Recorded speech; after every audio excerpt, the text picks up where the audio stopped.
하나님 말씀 가운데 살고 계십니까?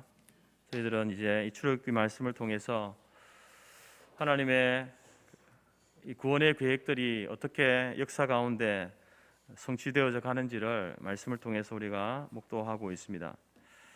우리 출애굽기 이제 출애굽을 위한 하나님의 그 애굽에 내리신 10가지 재앙, 그 재앙이 바로 그 당시 각종 우상을 섬기던 애굽과 그 애굽 사람들에 대한 하나님의 심판이고, 또 역사를 주관하는 주권이 하나님께 있음을 선포하는 메시지가 바로 이 10가지 재앙 속에 담겨져 있습니다. 첫 번째 재앙이었던 나일강이 이제 그 물이 피로 변하는 그 사건. 나일강은 애굽의 생명의 젖줄입니다. 그래서 이 나일강을 그들은 생명의 공급원이다, 나일강을 통해서 우리의 생명이 유지된다라고 그렇게 믿었습니다. 그런데 그 생명의 강이 피로 변함으로 인하여서 죽음의 강이 되어져 버립니다. 하나님께서 그렇게 바꿔버렸습니다. 이것을 통해서 하나님께서는 이 생명이라는 것이 나일강을 통해서 오는 것이 아니라 바로 생명의 공급은 하나님을 통해서만 주어진다라는 것을 하나님께서는 이 사건을 통해서 선포하신 것입니다. 오늘 9번째 재앙은 흑암 재앙이라고 합니다. 애굽 사람들은 그들이 섬기는 많은 신들 가운데에서도 가장 큰 신이 태양신이다, 태양을 신으로 섬겼습니다. 그래서 어떤 신들도 이 태양신 앞에서는 감히 도전할 수 없는 가장 으뜸이 되는 신, 큰 신, 그것이 바로 태양신이었습니다. 그래서 애굽 왕 파라오들은 자신을 그 바로 태양신의 아들이다, 자기 자신도 신이라고 자처하고 나라를 통치했던 겁니다. 그런데 9번째 재앙으로 하나님께서는 이 태양을 가리워 버렸습니다. 태양이 사라졌습니다. 태양이 죽었습니다. 그들이 믿는, 그들이 섬기는 그 큰 신, 으뜸인 신 태양이 바로 죽었습니다.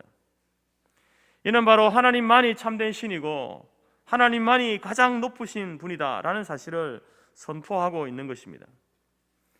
그리고 그 태양의 몰락과 함께 그 태양을 섬기던 애굽과 또 바로도 몰락하게 될 것이다라는 것을 보여주는 재앙이 바로 이 흑암 재앙입니다. 여러분, 보통 이런 놀라운 이적들, 기적들이 일어나게 되면 대부분의 사람들은 이제 그 기적을 일으킨 사람을 주목하게 됩니다. 본문에서는 이제 모세가 그 일을 행하고 있지 않습니까? 그러니까 모세를 사람들이 주목하죠. 바로도 애굽 사람들도 이스라엘 사람들도 모세를 주목하게 되어 있습니다. 그런데 여러분, 이러한 기적들은, 재앙을 통해서 보여지는 이러한 기적들은 사실 모세의 능력에 의해서 되어진 것은 아닙니다. 사람들이 모세를 떠받들고 지켜 세우고 추앙하지만, 그러나 그것은 모세의 능력이 아니라 하나님의 능력입니다. 모세를 통해서 하나님이 일하시는 것이지 모세의 능력이 아니다라는 것입니다. 모세도 단지 하나님 말씀에 순종했을 뿐입니다.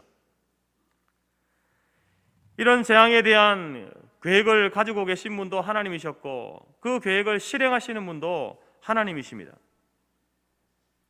그래서 모든 성경의 모든 기적과 모든 표적은 하나님의 능력이고 하나님의 권위를 나타내는 그러한 사건임을 우리가 기억해야 됩니다.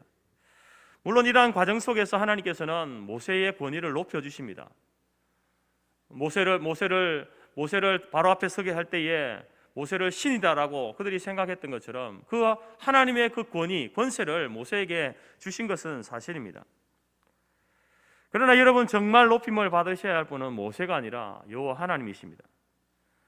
바로는 9차례나 재앙을 경험하면서도 이 사실을 아직도 깨닫지 못하고 있습니다.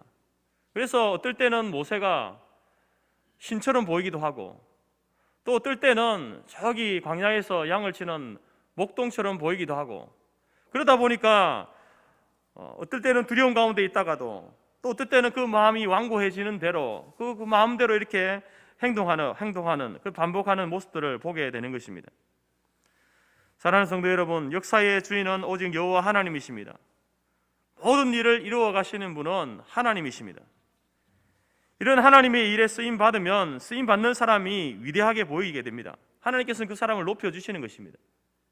그렇지만 쓰임 받는 당사자도 자신을 사용해 주시는 그 하나님을 높이고, 또 모세를 통해서 보게 되는 놀라운 기적을 경험할 때에도 그 놀라운 일을 옆에서 목도하는 성도들도 쓰임 받는 사람이 아니라 바로 그 하나님을 높이고 하나님을 경외하고 높이는 그런 바른 반응을 보이는 저와 여러분의 삶이 되어지기를 간절히 바랍니다. 그렇게 겸손하게 나아갈 때에 여러분, 우리는 하나님의 뜻을 이루는 그 일에 확실하게 쓰임받는 복된 인생이 될 줄로 믿습니다.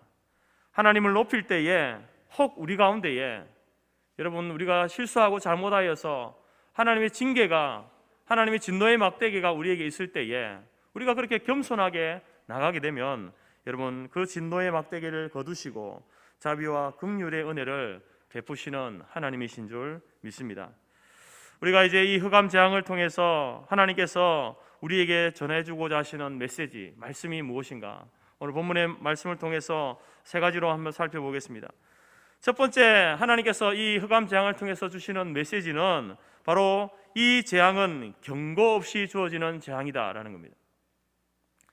여러분, 이제 10가지 재앙을 여러분이 묵상하시면서 아마 유심히 말씀을 읽으신 분들은 이 재앙에 하나의 패턴이 있다라는 것을 아마 발견하셨을 겁니다. 하나님은 재앙을 내리시기 전에 먼저 모세에게 말씀을 하십니다. 내가 이러이러한 재앙을 내릴 것이다 라고 말씀하시면 그 다음에 모세가 바로에게 나아가서 하나님께서 이러이러한 재앙을 애굽에 내리신답니다. 그러니 이스라엘 백성 우리를 보내어 주십시오, 이렇게 이야기를 합니다. 그게 일반적으로 이제 하나님께서 이 재앙을 내리실 때의 패턴인데, 근데 여러분, 세 번째 재앙과 여섯 번째 재앙과 오늘 아홉 번째 재앙은요, 그런 일반적인 패턴을 따르지 않습니다. 이 세 번째 369의 원칙이라고 하는데요, 이 재앙은 아무런 경고 없이 모세에게 말씀하시고 난 이후에 즉시 그 재앙을 애굽에 내리시는 것을 보게 됩니다.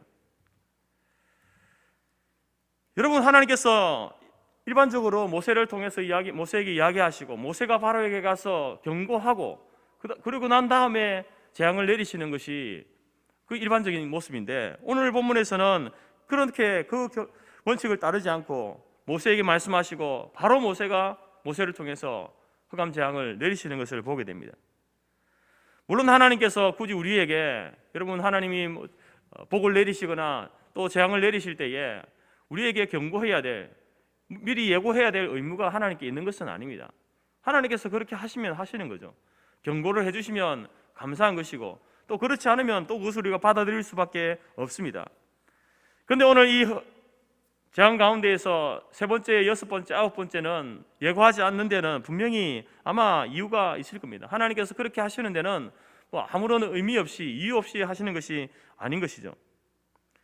여러분, 우리가 사회를 살아갈 때에 이렇게 여러 가지 이제 문제를 만나지 않습니까? 근데 그 문제를 해결할 때에는 일의 순서가 있습니다. 하나의 어떤 단체에서, 회사에서 어려운 문제가 있을 때에는 그 문제를 먼저 상관에게 보고를 합니다. 보고를 하고 난 이후에 이제 위에서 내려오는 그 조치를 이렇게 취하게 되어 있죠.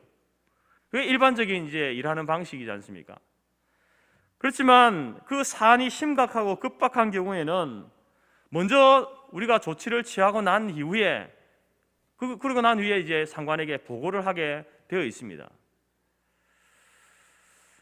왜냐하면 그렇게 하지 않으면 먼저 이 일반적인 원칙을 따르다가는 기회를 놓치거나 일이 망쳐지거나 심하면 목숨을 잃을 수 있는 그러한 경우들이 생기기 때문에 사안이 심각하고 급박한 경우에는 먼저 조치를 취하고 나중에 보고를 하게 되어 있다는 것이죠. 이처럼 여러분, 하나님이 내리신 일반적인 재앙들을 보게 되면 하나님이 우리에게 예고해 주십니다.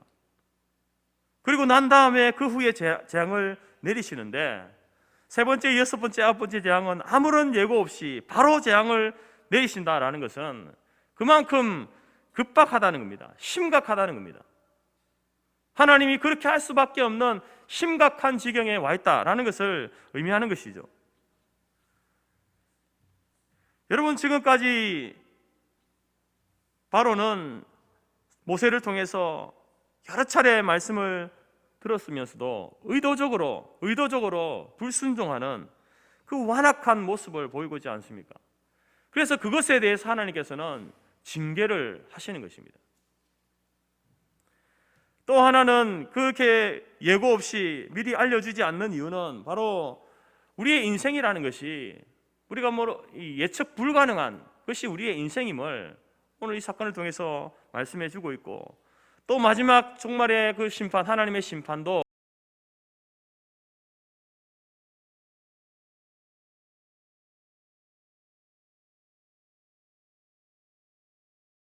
어떻게 될 것인지 그 나름대로 전망을 보고 결정하지 않습니까? 우리가 주식을 하더라도 주식을 사는 것도, 땅을 사고 건물을 사는 것도 나중에 이것이 어떠한 가치가 상승할 것인지 예측을 하고 그 예측에 맞게 이렇게 땅을 사거나 주식을 사지 않습니까? 투자를 합니다. 사업을 하는 것도 마찬가지고 운동을 하는 것도 마찬가지고, 심지어 여러분 교회를 개척할 때에도 나름대로 다 예측을 하고 그 일들을 하게 된다는 것이죠. 내가 여기에 투자하면 전망이 밝을 것이다, 좋은 결과가 올 것이고 앞으로 시대는 이런 방향으로 갈 것이니까 이런 예측을 가지고 이제 그 일들을 한다라는 것입니다.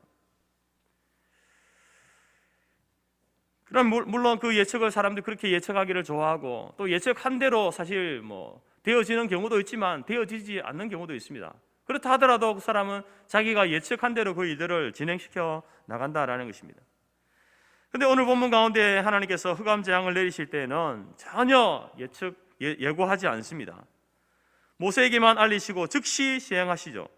그래서 바로와 애굽 사람들에게는 이 흑암 재앙은 정말 마른 하늘의 날벼락 같은 그런 재앙을 그들이 맞이하게 된다라는 것입니다.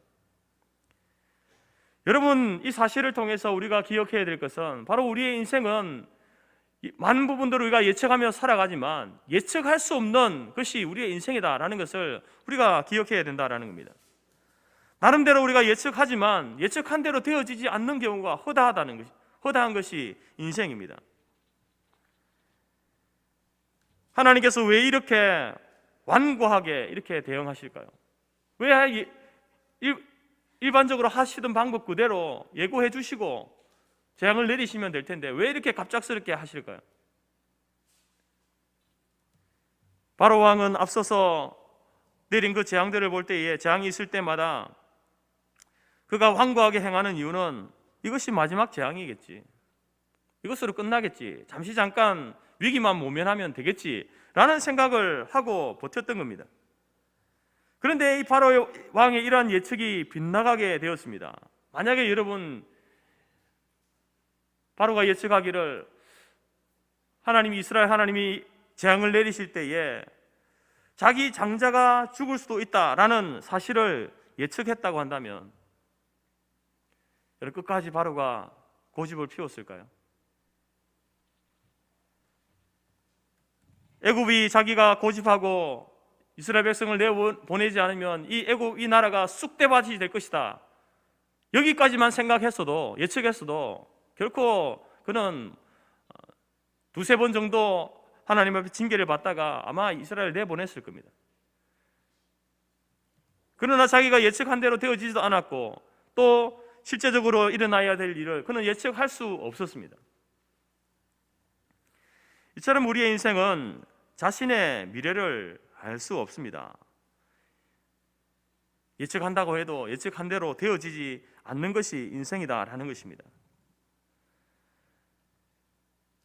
그렇기 때문에 여러분, 우리의 인생을 살아가는 우리 모두는 겸손할 수밖에 없는 것입니다. 아무리 지금 내가 많은 것을 가지고 있고 많은 것을 이루었다 하더라도, 내가 아무리 젊고 아무리 건강하다 하더라도 여러분, 우리는 우리 인생을 살아갈 때에는 겸손할 수밖에 없다라는 겁니다. 우리는 내일을 모르는 자들 아닙니까? 아침 안개와 같고 풀의 꽃과 같은 그러한 존재가 바로 저와 여러분들입니다. 이런 우리의 한계를 하나님 앞에서 분명하게 인정하는 저와 여러분이 될 수 있기를 간절히 바랍니다. 우리의 미래는 오직 하나님의 손에 달려 있음을 확실하게 믿는 그 믿음으로 살아가는 저와 여러분이 될 수 있기를 간절히 바랍니다. 우리에게서 여러분 우리의 미래를 가장 안전하게 걸어갈 수 있는 길이 있습니다. 그것은 바로 역사의 주인 되시고 우리의 시간을 붙들고 계신 하나님을 의지하는 것. 성경을 통해서 배우는 가장 정확한 미래의 예측은 하나님과 함께하는 인생, 하나님 뜻에 순종하는 인생은 확실한 내일이 보장된다는 겁니다. 이것이 우리가 성경을 통해서 우리의 미래를 예측할 때에 가장 정확한 예측입니다. 하나님과 함께하는 인생, 하나님과 함께 가는 하나님의 뜻에 순종하는 인생은 확실한 내일이 보장된다. 영원한 천국이 보장받는 그것이 바로 여러분 성경이 우리에게 가르치는 바입니다. 사랑하는 성도 여러분, 우리가 다른 것은 예측하지 못해도 영원한 천국에 대해서만큼은 확실하게 예측하고 그 길을 갈 때에 믿음과 순종의 길을 걸어가는 우리 모든 성도들이 될 수 있기를 간절히 바랍니다. 두 번째로 흑암 재앙을 통해서 하나님께서 우리에게 전하는 메시지는 우리 하나님은 때로는 은혜를 거두어 가시는 분이시다는 겁니다. 여러분, 하나님께서는 애굽 전역에 사흘 동안 태양이 완벽하게 가려져서 빛을 전혀 볼 수 없게 하셨습니다. 어쩌면은 이 흑암 재앙이 왔을 때에 사람들은 안도의 한숨을 쉬었는지 모르겠습니다. 우박 재앙이나 메뚜기 재앙이나 강물이 피가 되는 이런 재앙들은 여러분 그 재앙이 임한 직후에 눈앞에서 실제적인 피해와 손실을 가져왔던 재앙입니다. 그렇지만 흑암 재앙은 그냥 깜깜한 거예요. 그래서 다른 재앙들보다 이 흑암 재앙은 한결 가볍다라고 생각했을 수도 있습니다. 그런 여러분, 흑암 재앙은 단순히 햇볕이 가려지는 그런 정도의 재앙이 아닙니다. 이것은 그동안 하나님이 애굽에 내리셨던 하나님의 은혜를 거두신다라는 의미입니다. 23절에 보게 되면 사람들이 서로 얼굴을 볼 수가 없고 더듬어야 움직일 수 있고 모두가 자리에 일어나지 못하고 누워 있었다라고 이렇게 기록합니다. 여러분, 사람들이 이제 아침이 찾아오지 않으니까 어둠이 계속되니까 사람들이 마음에 차라리 잘됐다, 피곤하고 힘든데 잠이나 자자, 그렇게 해서 그들이 자리에 누워 있었던 것이 아닙니다. 여러분. 그들이 일어나지 못하고 누워 있는 이유는 그들이 으뜸으로 믿던 신 태양이 죽어버린 겁니다. 그러면 바로 왕도 죽을 것이고 자신도 이제 곧 죽을 것이라는 극심한 죽음의 공포, 그 공포 때문에 여러분 그 공포 가운데 누워 있는 겁니다. 살아가야 할 의미를 잃어버린 채 여러분 망연자실해 있는 모습이 그들이 어둠 속에서 아무것도 하지 못하고 누워 있는 그 모습으로 성경은 우리에게 말해주고 있는 것입니다.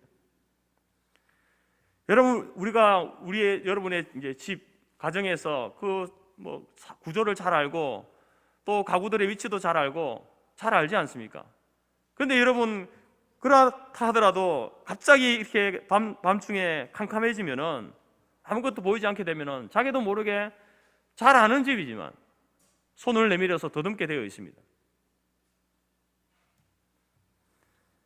그것이 오래 지속되어지면은 알 수 없는 두려움과 공포가 몰려오게 되는 겁니다. 저도 저희들 애들 어렸을 때에 수영장에 가서 미끄럼틀, 워터 슬라이드를 탄 적이 있는데요. 그런 경우는 처음이었습니다. 이 어둡고 캄캄한 터널을 지나는데 갑자기 숨을 못 쉬겠는 거예요. 그 짧은 시간이었지만 그 길이가 제가 숨을 쉬지 않아도 될 정도였기 때문에 참을 수 있었지, 만약에 길이가 더 길었다고 한다면 어떻게 됐을까? 그때의 그 기분을 생각하면요, 그 두려움을 잊을 수가 없습니다. 여러분, 이 흑암 재앙은 다른 재앙들보다 결코 가벼운 재앙이 아닙니다. 그냥 온 세상이 깜깜한 정도, 그 정도의 재앙을 말하는 게 아닙니다. 삶의 모든 평안과 희망을 빼앗겨버린 그러한 재앙, 참을 수 없는 두려움과 공포 속에 떨게 했던 재앙, 흑암 속에서 눈에 보이지 않는데 숨을 쉴 수 없는 지경의 그런 재앙, 이 재앙은 가장 무서운 재앙입니다. 성도 여러분, 기억하십시오. 하나님께서 우리에게 주시던 은혜를 거두어 가시면요, 그것이 가장 무서운 재앙입니다. 하나님께서 우리에게 주시는 그 은혜가 많은데 그 은혜를 거두어 가버리시면 그 순간 일순간 여러분, 우리는 극심한 공포와 두려움, 숨을 쉴 수 없는 두려움 가운데 놓여지게 된다는 겁니다. 여러분, 태양빛은 누구나 모든 사람에게 차별 없이 비춰집니다. 공기도 물도 바람도 이것이 하나님이 주신 것이다 라고 믿는 사람이나, 하나님이 주신 것이 아니라 그냥 자연적으로 우리에게 주어지는 것이다 라고 생각하는 사람이나 똑같이 여러분, 그것은 모든 사람에게 하나님께서 주시는 것이죠. 그래서 우리는 하나님의 일반 은혜다, 일반 은총이다 라고 이렇게 이야기합니다. 믿는 자나 믿지 않는 모든 사람에게 주시는 것이죠. 그런데 하나님께서 지금 애굽 사람들에게, 애굽 그 땅에 햇빛을 가리신 것은 너희들에게는 더 이상 그 은혜를 주지 않겠다라는 하나님의 선언인 것입니다. 끝까지 하나님을 거부하는 자들에게는 이렇게 하나님께서 일반적으로 주시던 은혜조차도 거두어 가실 수 있는 분임을 이 재앙이 우리에게 이야기하고 있는 겁니다. 하나님께서 빛을 창조하시고 그 빛 아래에 동식물이 생명을 연장하고 살도록 하셨습니다. 빛이 없이는 어떤 것도 살 수 없습니다. 그래서 자연의 빛을 빼앗아가는 것은 아주 무서운 것이죠. 그냥 희망이 없는 것이 아니라 여러분, 생명을 잃게 되는 무서운 하나님의 재앙이다라는 것입니다. 그래서 빛은 여러분 생명인 것입니다.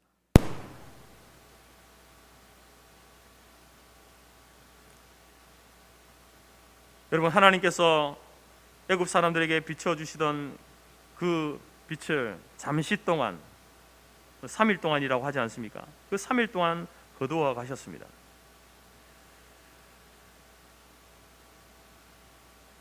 하나님께서 이 빛을 우리 인생 가운데서 거두어 가시면은 여러분, 우리는 아무 대책이 없는 사람들입니다.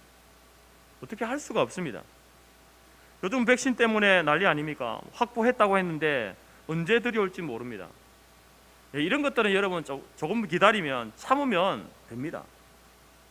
그런데 여러분, 갑자기 우리가 살아가는데 갑자기 산소가 사라지는 거예요. 갑자기 빛이 없어집니다. 갑자기 물이 사라집니다. 상상해 보십시오. 이것은 견딘다고 되는 게 아닙니다. 견딜 수 있는 일이 아니지 않습니까? 이 세상이 결코 유지될 수 없는 그러한 지형, 혼란 가운데 빠지게 되는 일 아니겠습니까? 마찬가지로 하나님께서 우리에게 은혜로 주신 그 건강을 일순간 거두어 버리시면, 여러분, 하나님이 건강을 거두어 가시면 여러분들이 노력한다고 해도 건강을 얻을 수 있습니까? 없습니다, 여러분. 하나님께서 우리에게 맑은 정신을 주셨는데 그 맑은 정신을 하나님이 거두어 가시면은 우리가 여러분 정신을 차릴 수 있습니까? 그럴 수 없습니다, 여러분. 이처럼 우리의 인생은 하나님이 우리에게 일반적으로 주신, 모든 사람들에게 주신 그 은혜가 차고도 넘치는데, 이처럼 자연의 빛만 거두어 가셔도 여러분, 우리는 어떻게 할 수 없는 존재이지 않습니까? 그런데 여러분, 그 하나님께서는 우리에게서 구원의 빛, 생명의 빛을 거두어 가시는 분이십니다. 자연의 빛만 거두어 가도 이렇게 혼란스러운데, 이렇게 두려운데, 여러분, 구원의 빛, 그 진리의 빛, 생명의 빛을 우리에게 비춰주지 않고 그 정말 흑암 가운데 살게 될 그 인생을 한번 상상해 보십시오. 생각해 보십시오. 그러나 여러분, 아직 우리에게는 기회가 있습니다. 아직 하나님의 은혜를 모두 거두어 가지는 않았습니다. 기회가 남아있을 때에 기회를 붙잡으시기 바랍니다. 우리의 교만을 거두고 겸손하게 머리를 조아려야 합니다. 하나님 말씀에 순종해야 합니다. 까불다가 정말 큰 코 다칩니다. 협박이 아닙니다, 여러분.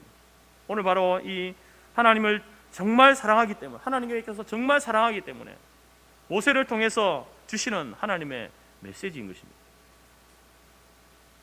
오늘 저 여러분들이 지금 우리가 살아가는 것이 하나님의 은혜로 살아가고 있음을 기억하십시오.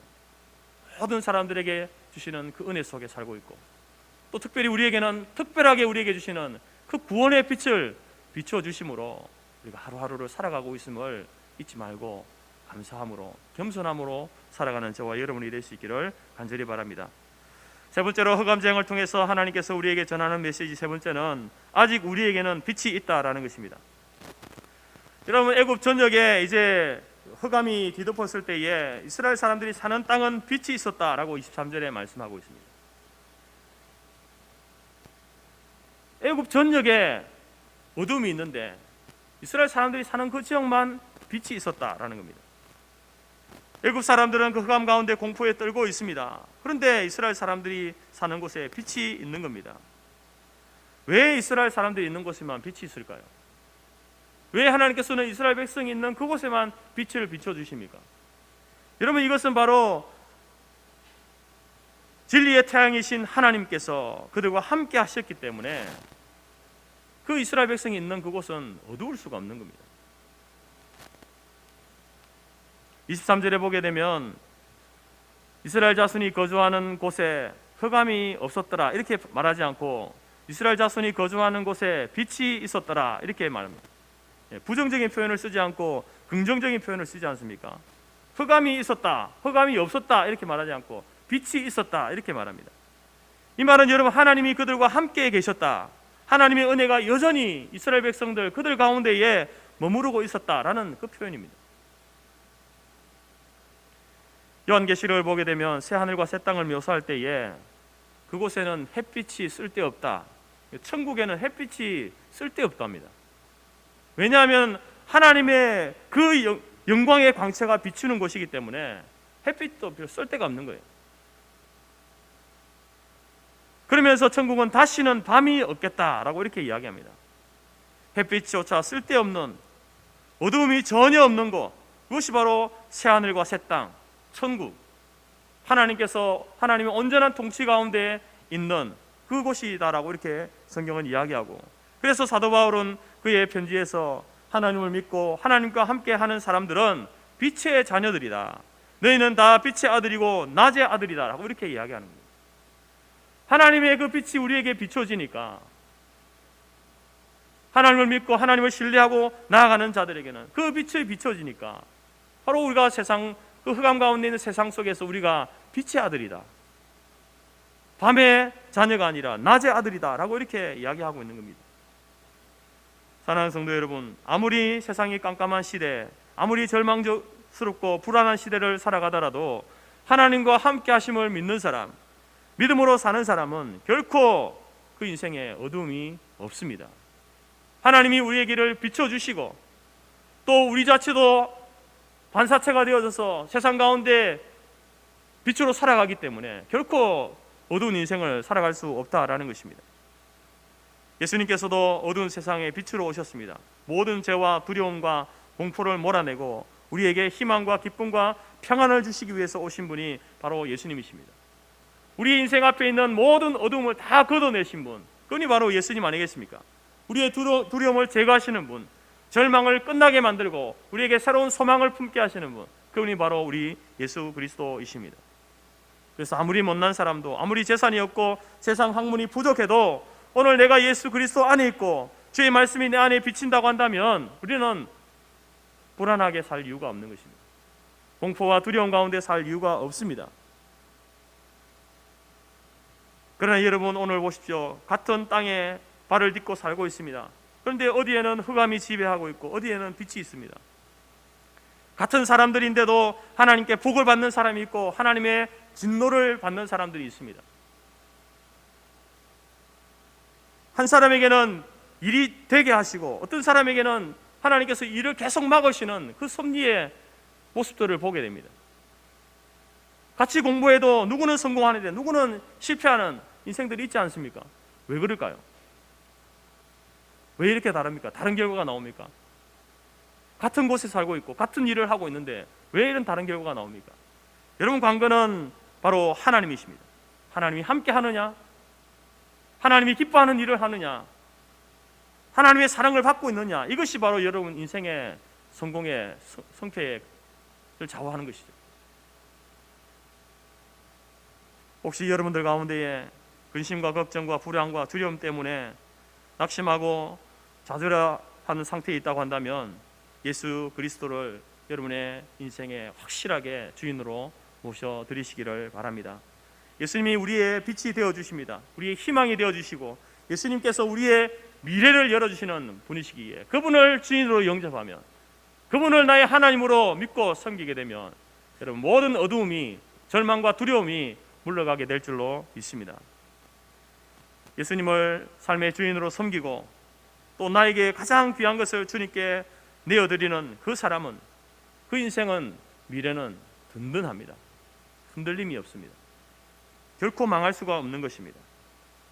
하나님께서는 우리 인생 가운데 좋은 것이든지 나쁜 것이든지 모든 것이 합력하여 선으로 인도하시는 분이시기 때문에 그 하나님을 주인으로 모시고 나가는 사람에게는 결코 망하지 않는다라는 것입니다. 하나님께서는 오늘도 여전히 당신의 자녀들에게 은혜의 빛을 비춰주고 계십니다.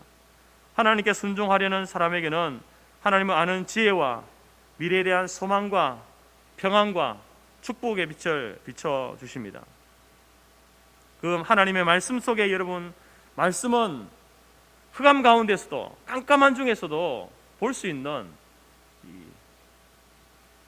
야간 투시경과 같은 겁니다.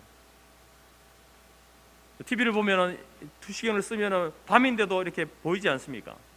그처럼 하나님 말씀은 깜깜한 우리 인생길, 흑암 같은 인생길에서 바로 세상을 볼 수 있게 만드는 그러한 야간 투시경과 같은 것이 여호와 하나님의 말씀이십니다. 그래서 우리 개인이나 우리의 가정이나 교회나 이 사회가 정말로 하나님 말씀을 믿고 섬기고 받들고 순종하고 나아갈 때에 그 개인은, 그 사회는요, 어두움을 이겨낼 수 있는 겁니다. 어둠 가운데서도 바른 길을 걸어갈 수 있게 되는 겁니다.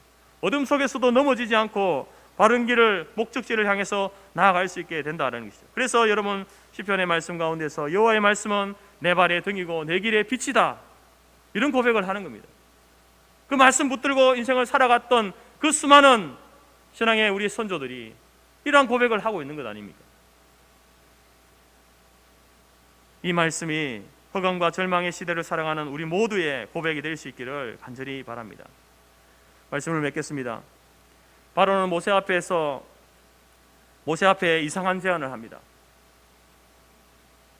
그것은 뭐냐면 양과 소는 놔두고 나가라는 겁니다. 여러분 지금 광야로 나가야 될 이유가 무엇입니까? 하나님을 예배하기 위해서 나간다는 건 아닙니까? 하나님께 제사 드리기 위해서 나간다고 하는데 바로는 양과 소는 놔두고 가라, 재물은 놔두고 가라는 겁니다. 무슨 말입니까 여러분? 가지 말라는 겁니다. 이에 대해서 모세는 담대하게 한 마리도 남기지 않고 가져가겠다라고 선언합니다. 그러자 바로는 막말을 합니다. 28절에 나가라, 다시는 내 얼굴을 보지 말라, 네가 내 얼굴을 보는 날에는 죽으리라. 사랑하는 성도 여러분, 힘들고 어려움이 닥칠 때에 여러분들은 무엇에 마음을 기대어 살고 있습니까? 바로처럼 무식하게 고집을 피우고 있습니까? 불안과 두려움 가운데에 사로잡혀서 아무것도 하지 못하는 그런 상황 속에 있습니까? 아니면은 그 누구처럼 아무것도 모르겠으니 점쟁이한테 가서 물어보고 있습니까? 여러분, 오늘 우리는 이 말씀을 통해서 이러한 방법들이 아니라 세상을 창조하시고 역사를 이끌어 가시는 그 하나님께 나아가서 하나님 말씀을 읽고 말씀을 듣고 말씀 속에서 우리의 인생의 길을 찾아 나서는 저와 여러분이 될 수 있기를 간절히 바랍니다. 결국 여러분, 한 사람은 망하고 한 사람은 승리의 자리에 서게 됩니다. 하나님 편에 서 있는 사람, 빛 대신 하나님의 말씀을 믿고 그 하나님을 아는 지식에 근거하여서 말하고 진리를 따라가는 사람은 결코 넘어지지 않습니다. 그 인생은 성공하게 되어 있습니다. 약해지지 않습니다. 넘어져도 다시 일어날 힘이 있고 두려움에 휩싸여도 떨쳐낼 힘을 하나님께서 주시는 것입니다. 여러분, 이 세상은 점점 어두워져 가고 있습니다. 정말로 이 9번째 재앙과 같이 흑암이 지배하는 그러한 시대를 우리는 살아가고 있습니다. 이러한 시대에 여러분 아직 그래도 하나님 말씀이 우리에게 있고 그 말씀이 선포되고 있고 그 말씀을 들을 수 있다라고 하는 것은 아직 하나님의 은혜가 우리에게는 남아있다라는 것입니다. 이러한 시대에 저와 여러분들이 세상 사람들처럼 그 흑암 가운데에서 절망하고 우왕좌왕하는 것이 아니라 그럼에도 불구하고 하나님 말씀 붙들고 이 말씀을 통해서 다시 세상을 바라봄으로 여러분 인생의 길을 바르게 또 안전하게 걸어가서 마지막 목적지에 종착지에 도착할 수 있는 저와 여러분의 삶이 되어지기를 간절히 바랍니다. 또한 하나님께서 우리에게 빛을 비춰주시기 때문에 여러분 우리는 이 세상에서 빛입니다. 우리는 반사체가 되어서 세상을 비춰야 할 빛이다라고 말씀하지 않습니까? 그 빛된 삶이 한 주간을 살아가면서 여러분의 삶이 되어지기를 주님의 이름으로 축복합니다. 기도하겠습니다. 하나님 감사합니다.